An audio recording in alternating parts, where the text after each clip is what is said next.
уволних го.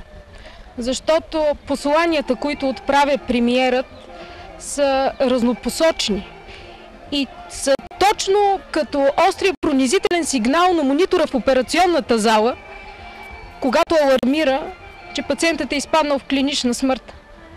Аз като лекар препоръчвам на Борисов, вместо да изпраща такива разностранни, объркващи медийни сигнали, даже в последните дни, като чета и с силно изразен сексуален подтекст, бих му препоръчала да замълчи,